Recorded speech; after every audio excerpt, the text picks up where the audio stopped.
Hi guys, welcome back to my channel. আমি টম্পা। তোমরা সবাই কেমন আছো? আশা করি ভালোই আছো। তো আজকে আমাদের কাঁকড়া রান্না হবে। তো দেখো, এই হলো কাঁকড়ার ঘি। কি সুন্দর ঘিওয়ালা কাঁকড়া নিয়ে এসছে।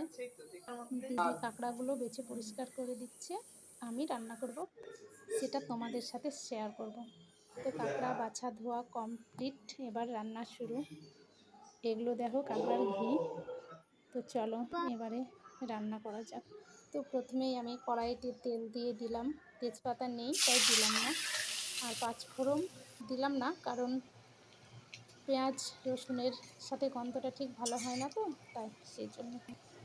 পেঁয়াজটা ভালো মতো ভাজা হয়ে গেছে। এবার এর মধ্যে রসুন দিয়ে রসুনটা হালকা ভেজে নেব। দিয়ে এর মধ্যে এখন আদা বাটা দেব। দিয়ে আদা রসুনটা ভালো করে ভেজে তার মধ্যে টমেটো দিয়ে নেব। টমেটো দিয়ে ঢেকে দেব।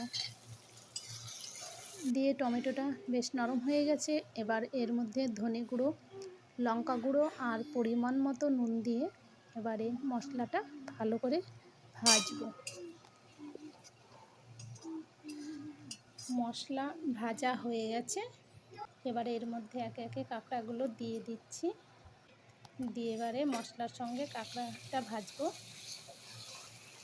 এবার ভালো মতো ভাজা হয়ে গেলে দিয়ে এর মধ্যে এবার জল ঢেলে দেবো।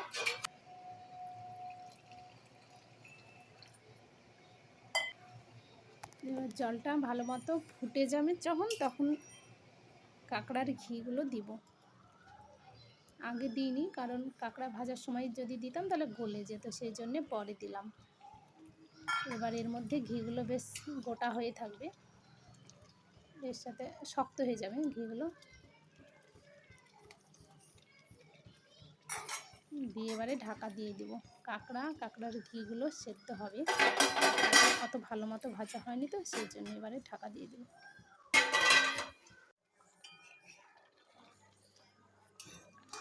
আমার রান্না করা কমপ্লিট হয়ে গেছে। এবারে আমি গরম মশলা গুঁড়ো দেব, তাহলে শেষ। এই গুঁড়োটা দিলাম, লবঙ্গ আর এলাচ গুঁড়ো আর দারচিনি হালকা ভেজেছি, ভেজে গুঁড়ো করে রেখেছি আগে, সেটা এখন আমি দিয়ে দিলাম। রান্না কমপ্লিট।